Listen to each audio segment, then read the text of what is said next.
Ang Reyna sa tarot cards ay nagpapakita ng quality ng pagpapahalaga sa bawat suit ng mga baraha or bawat element ng mga cards. Di tulad ng King na mas merong active na paggamit sa mga elements dahil wini-wield niya ang mga elements ng mga baraha sa kanyang endeavors, ang Queen ay merong appreciation para sa bawat elements. Pero hindi ibig sabihin dito na mahina ang Queen or nagpapakita siya ng weakness. Hindi din ibig sabihin na passive lang siya or hindi siya kumikilos. Kundi mas pinapakita niya ang elemento sa pamamagitan ng pakikiramdam at pag-uunawa. Ngayon, kapag nagpakita ang mga reyna sa isang reading ng tarot cards, hindi ibig sabihin na tumutukoy lang sila sa mga babae. Kung sa isang reading ay nagpakita ang queen at physical context lang ang pinag-uusapan or ang pinapakita ng baraha, ay natural lang na nangangahulugan siya ng isang babae. Pero kung nais natin gamitin ang symbolism at katangian nito para sa isang tao, ang mga court cards tulad ng page, knight, queen at king ay pwedeng tumukoy sa babae or lalaki. Tapos, as itself, the Queen of Wands ay nagpapakita ng special quality ng pagpapahalaga sa buhay. Ngayon, tingnan natin ang kwento na pinapakita ni Rider-Waite sa Queen of Wands. So, kung ikukumpara natin sa kasabikan ng king or sa pagiging impatient ng hari ng mga baraha, ang queen ay nakaupo lang sa kanyang trono na parang siya ay itinanim doon. 'Di ba? Very calm and collected yung reyna na parang talagang this is where she belongs. At ang korona niya ay namumulaklak at ang kanyang damit ay kumikinang ng tila mga sinag ng araw. Now, the Queen of Wands is actually one of the queens sa tarot cards na nagre-represent ng sexual energy. Kaya siya fire sign dahil yung energy niya ay very passionate. Tapos, meron siyang pride sa sarili niya. Kaya hindi siya nangangailangan na manloko, mang-deceive, or mag-keep ng secrets at mag-betray. Very honest ang energy ng Queen of Wands. Hindi siya nagtatago sa mundo. Pinapakita niya ng matiwasay ang sarili niya. Pero ang Queen of Wands ay mas sensitive kesa sa hari. Kaya pinapahintulutan niya na mahalin ang buhay at ang ibang tao ng buong puso. Na ang pag-control or domination ay walang halaga para sa kanya. So, ang reyna, in a way, she wears her heart on her sleeve. So, she doesn't rule out of fear, but out of love. So, actually, pagdating sa folklore, kung titingnan natin dito sa baraha, may makikita tayong isang black na pusa. Tapos parang nagbabantay siya. Tapos pinoprotektahan niya yung reyna. So, yung cat kasi na to, yung black cat na to in folklore, they represent protection. Para silang galing sa nature. Tapos sa mga black cat, talagang very powerful protectors sila. So itong pusa na to, vigilant niyang binabantayan yung reyna as a gift from nature. Kasi yung reyna, ganun katindi yung pagmamahal niya. Yung talagang pag-embrace niya sa buhay, napaka-open at napaka-bukal sa loob niyang tanggapin ng buong puso ang mundo at ang mga tao sa paligid niya. So, binigyan siya in a way ng protector ng nature, ng isang black cat to be vigilant around her. So, merong blessing from the universe itong queen na to. Meron siyang protector, something that signifies na they are being guarded or divinely protected. At dahil yon sa pagmamahal niya. Ngayon, dito sa The Naked Heart Tarot, iba naman yung interpretation ng Queen of Wands. Nakalagay, Heart of Wands. Tapos, isang fox yung makikita natin, imbes na isang reyna. Pero, yung ulo ng fox, tila umuusbong sa mga halaman, sa mga bulaklak. So, pwedeng ang interpretation dito ay mas animalistic or mas nature-oriented yung qualities na pinapakita ng queen. So yung love niya for nature is still there. Essentially, talagang open-hearted siya sa mundo, sa natural world, ganon.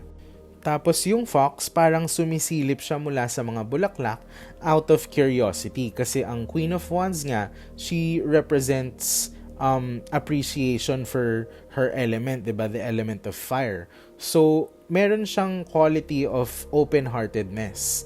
So, in a way, yun yung message at sinasabi ng Queen of Wands. Maybe, we should be more like her na we wear our heart on our sleeve. Tapos, we should love nature and love the world and others as fiercely as we can para ma-reciprocate ito ng universe. Kasi parang yung message na pinapakita ng barahan na ito is you get what you give out, diba? So, dahil sa tindi ng apoy ng pag-ibig ng Queen of Wands, kaya siya nakakating sa estado niya sa buhay, biniyayaan siya ng mundo. Parang binalik ng kalikasan at ng universe at ng tadhana yung pagmamahal na binigay niya sa mundo dahil hindi siya nahihiya. Hindi din siya natatakot. So, ayun, kapag nagpakita ang Queen of Wands sa isang reading, pwedeng tumutukoy ito ng isang tao na talagang bukal sa kalooban niya ang magmahal. So, isang tao na honest, sincere, 'di ba? Tapat at hindi natatakot at hindi nahihiya na itago ang mga nararamdaman niya dahil meron siyang fiery appreciation for life and for the people around them. Ito naman sa illuminated playing cards, actually makikita pa rin natin yung pusa. So pwedeng this is the same cat na nagsaserve as the divine protector ng Queen of Wands as a reciprocation of her love from the universe, diba?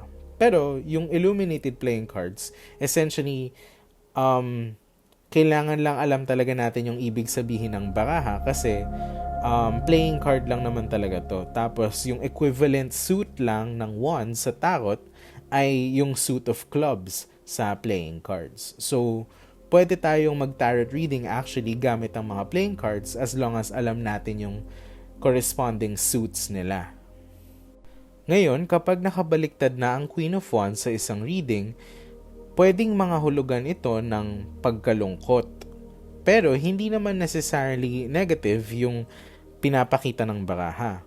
Sinasabi pa rin yan na yung good qualities at nature nitong reyna ay napakahalaga in times of crisis or sakuna. So, 'di ba, kapag meron tayong pinagdadaanan, ano man 'yan, kapag hirap na hirap tayo sa mga binabato sa atin ng mundo, parang napaka-importante pa rin to not lose faith, 'di ba? Parang kailangan matatag pa rin yung puso natin at yung kalooban natin, hindi dapat natitibag. So, minsan kasi may tendency tayo na mag-create ng walls para magtatago tayo doon or titigas yung puso natin, di ba? Parang magiging pusong bato. Tapos ayaw na natin magmahal, ayaw na natin sa mundo, galit na tayo kasi pinagdaanan natin yung sakuna tsaka kalungkutan. So, parang tumigas yung puso natin. Tas nagbago yung view natin sa mundo. Pero, ang sinasabi ng Queen of Wands in reverse is actually mas kailangan natin yung apoy ng pag-ibig at pagmamahal in times of crisis. Hindi dapat tumitigas yung puso natin.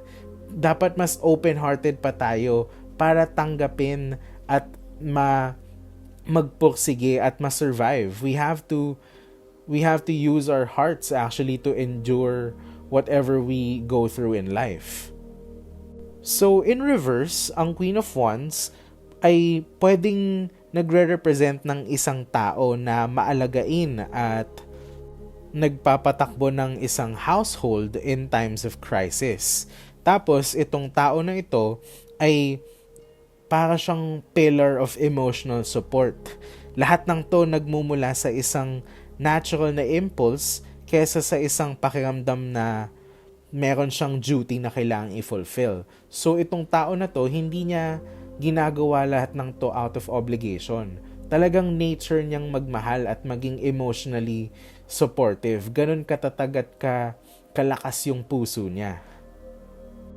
Pero of course, syempre, tao lang naman tayo. Minsan, hindi naiiwasan ng mga tao na talagang tumitigas yung puso nila sa tindi ng pinagdaanan nila. So, kapag grabe yung pinagdaanan ng isang tao, nagiging jaded talaga sila. Kaya, in reverse, ang Queen of Wands na nakabaliktad, pwede ding nagre-represent ng isang tao na nawala na yung pagiging open-hearted niya, yung sincerity at yung talagang bukal na pagmamahal ng puso niya, parang naubos na dahil feeling niya sobrang unfair ng mundo. Kumbaga, na-break siya ng mundo, hindi niya kinaya, naging jaded at cynical na siya.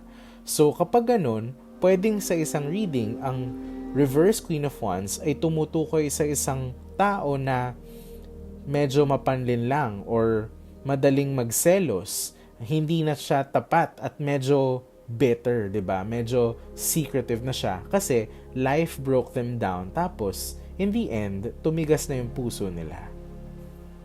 Yun ang ibig sabihin ng Queen of Wands in reverse. Hanggang sa muli, please like and subscribe para makita niyo mga videos namin tungkol sa kung paano magbasa ng mga tarot cards.